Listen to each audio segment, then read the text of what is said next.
Hello' student, আজি মই HS final ইয়াৰৰ ষ্টুডেণ্টৰ কাৰণে এটা বহুত ইম্পৰ্টেণ্ট কুৱেশ্যন আনিলোঁ। আৰু যিহেতু এই কুৱেশ্যনটো আজিৰ পৰা কি হ'ব ট্ৰেণ্ডত গুচি যাব, কাৰণ এই কুৱেশ্যনটো HS ফাইনেল ইয়াৰত অহাৰ 100% চান্স আছে। কুৱেশ্যনটো হ'ল আৰ্থকুইক। আৰ্থকুইকৰ ওপৰত তোমালোকৰ কি আহিব পাৰে, পোষ্টাৰ ৰাইটিং আহিব পাৰে, আৰু ইয়াতে 5 মাৰ্ক থাকিব, আৰু লগতে ইয়াৰ ৱৰ্ড লিমিটেশ্যন থাকিব 50। গতিকে কুৱেশ্যনটো বহুত ইম্পৰ্টেণ্ট হয়, কাৰণ যিহেতু কাৰেণ্ট চিটুৱেশ্যনৰ ওপৰত কি হয় কুৱেশ্যন আহে। গতিকে আশা কৰোঁ এই কুৱেশ্যনটো এইবাৰ HS ফাইনেল ইয়াৰত বহুত হেল্প হ'ব। যিসকল ষ্টুডেণ্ট এইবাৰ HS ফাইনেল এক্সাম দিবলৈ ওলাইছা, সিহঁতৰ কাৰণে এইটো বহুত ইম্পৰ্টেণ্ট হ'ব। কুৱেশ্যনটো হ'ল আৰ্থকুইক। যিহেতু ৰিচেণ্টলি আৰ্থকুইক হৈ গ'ল, গতিকে এই কুৱেশ্যনটো বহুত চাগে এইবাৰ হিট কৰাৰ সম্ভাৱনা আছে, আৰু এইবাৰ অহাৰ বহুত চান্স আছে। গতিকে আশা কৰোঁ তোমালোকে ভালকৈ প্ৰিপেয়াৰ কৰিবা। আৰু ইয়াৰ ওপৰত যিটো পোষ্টাৰ হয়, এই পোষ্টাৰটো মই তোমালোকক দিবলৈ ওলাইছোঁ। আশা কৰোঁ তোমালোকৰ এই পোষ্টাৰটো ভাল লাগিব।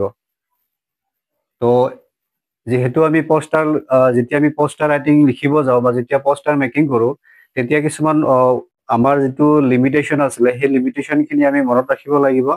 চ' ফাৰ্ষ্ট তাতে কি আছিলে, আমাৰ ইনষ্ট্ৰাকশ্যনত আছিলে যে আমাৰ যিটো প্ৰথম হেডলাইন থাকিব, অৰ্থাৎ হেডিং থাকিব, সেই হেডিংটো এট্ৰাক্টিভ হ'ব লাগিব, আৰু তাৰে যিটো মেইন বডি থাকিব, মেইন বডিখিনি আমাৰ এটা পইণ্ট ৱাইজ লিখিব লাগিব, আৰু লগতে এটা কি থাকিব লাগিব, মেছেজ থাকিব লাগিব, আৰু লগতে কি থাকিব লাগিব, তাৰ যিখিনি ৱৰ্ড লিমিটেশ্যন আছিলে, শব্দৰ যিটো লিমিট, সেই লিমিটটো আমি কেতিয়াও ক্ৰছ কৰিব নালাগে, বা তাতকৈও বহুত কমত লিখিব নালাগে।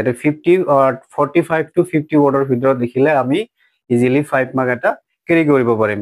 কিন্তু আৰু এটা বস্তু ইয়াতে নটিচ কৰিবলগীয়া বিষয়, যিটো বাউণ্ডাৰী, আমি চাৰিওফালে বাউণ্ডাৰী দি লিখিবলৈ চেষ্টা কৰিম। আমি চাওঁ কেনেকৈ লিখিছোঁ, মই কেনেকৈ লিখিছোঁ, তোমালোকে সেইটো ফ'ল' আপ কৰিবা। আৰ্থকুইক মিনছ কি, এটা কি হয়, নেচাৰেল ডিজাষ্টাৰ হয়। সেইকাৰণে আমি প্ৰথমতে লিখিব লাগিব ৱাৰ্ণিং। ৱাৰ্ণিং মিনছ সাৱধান হ'ব লাগিব ৰাইজ, সজাগ হ'ব লাগিব, ৰাইট। তাৰপিছত আৰ্থকুইক হ'ল ভূমিকম্প। আৰ্থকুইক কি, ভূমিকম্প। এতিয়া ভূমিকম্পৰ ওপৰত যেতিয়া পোষ্টাৰ লিখিব যাম, তো আমি ইমান কথা লিখিব নোৱাৰোঁ, 50 ৱৰ্ডৰ ভিতৰতে লিখিব লাগিব। গতিকে কি হ'ব লাগিব, বহুত একুৰেচি থাকিব লাগিব, ইয়াতে বহুত ধুনীয়াকে ৰিপ্ৰেজেণ্ট কৰিব লাগিব, ৰাইট। তো চোৱা কেনেকৈ লিখিছোঁ মই, আৰ্থকুইক। তো তাৰপিছত ইয়াতে কি এটা হেডলাইন থাকি গ'ল, হেডলাইন দিয়া হ'ল। তাৰপিছত তোমাৰ কি থাকিলে, ইয়াতে মেইন পইণ্টখিনি থাকিলে, the deadliest hidden enemies of men, যে আৰ্থকুইক কেতিয়াও মানুহক কৈ নাহে, কেতিয়া আহিব কেতিয়াও মানুহে নাজানে, কোনো ধৰণৰ ইয়াৰ কোনো ধৰণৰ আগজাননী নাথাকে। গতিকে আৰ্থকুইক যিকোনো সময়তে আহিব পাৰে, ৰাইট। তাৰপিছত you can not stop them, তুমি আৰ্থকুইক কেতিয়াও বন্ধ কৰিব নোৱাৰা। You can not foretell them, তুমি ইয়াৰ কেতিয়াও ভৱিষ্যতবাণী দিব নোৱাৰা। when they come what should be done, যেতিয়া আৰ্থকুইক হ'ব তেতিয়া আমি কি কৰিব লাগিব, ইয়াৰ কৰণীয় কামখিনি কি। যেতিয়া আৰ্থকুইক আহিব, আমি কি কৰিব লাগিব, একজেক্টলি আমি কি কৰিব লাগিব, আমাৰ নিজৰ জীৱন ছেভ কৰিবৰ কাৰণে আমি একজেক্টলি কি কাম কৰিব লাগিব। চোৱা, যে প্ৰথমতে আমি কি কৰিব লাগিব, take refuge in a corner of the room where you are. তুমি যদি ৰুমৰ ভিতৰত আছা, তেনেহ'লে ৰুমৰ কোনোবা এটা কৰ্নাৰত তুমি কি ল'ব লাগিব, চেল্টাৰ ল'ব লাগিব, তুমি আশ্ৰয় ল'ব লাগিব, ৰাইট। তাৰপিছত keep away from a building if you are outside in open, তুমি যদি ঘৰৰ বাহিৰত আছা, বিল্ডিঙৰ পৰা দূৰত থাকিবা, ডাঙৰ ডাঙৰ গছ গছনিৰ পৰা দূৰত থাকিব লাগিব, অ'কে। তাৰপিছত if you are sitting at a table immediately get under it, তুমি যদি টেবুলত আছা, তেনেহ'লে তুমি ইমিডিয়েটলি, অৰ্থাৎ লগে লগে তুমি কি কৰিব লাগিব, টেবুলৰ ভিতৰত লুকাই যাব লাগিব, অৰ্থাৎ টেবুলৰ তলত তুমি কি কৰিব লাগিব, লুকাব লাগিব।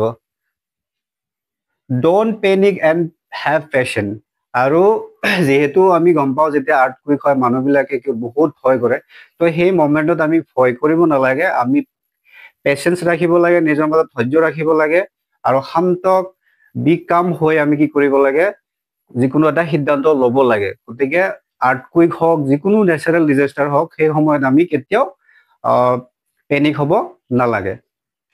আৰু লাষ্ট পইণ্ট হ'ল keep away from electrical poles or live ৱায়াৰ্ছ।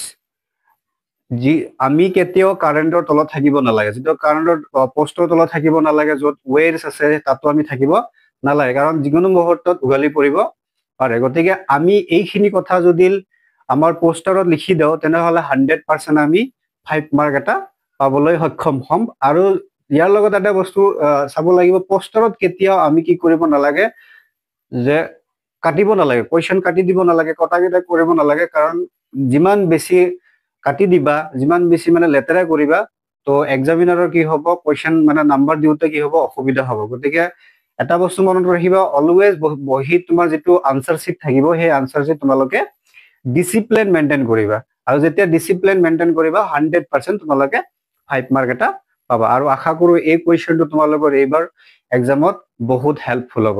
Thank you. আৰু যদি মোৰ এই ভিডিঅ' তোমালোকৰ ভাল লাগে, যদি হেল্পফুল হয় তোমালোকৰ কাৰণে, আৰু মই তোমালোকে যদি মোক ছাপোৰ্ট কৰা, তেনেহ'লে আগলৈকে মই এনেকুৱা বহুত ইম্পৰ্টেণ্ট কুৱেশ্যন তোমালোকৰ এক্সামৰ কাৰণে মই ৰেডি কৰাম। আৰু তাৰ কাৰণে তোমালোকে মোৰ চেনেলটো ছাবস্ক্ৰাইব কৰিবা, লগতে লাইক কৰিবা আৰু পাৰিলে শ্বেয়াৰ কৰিবা। ধন্যবাদ।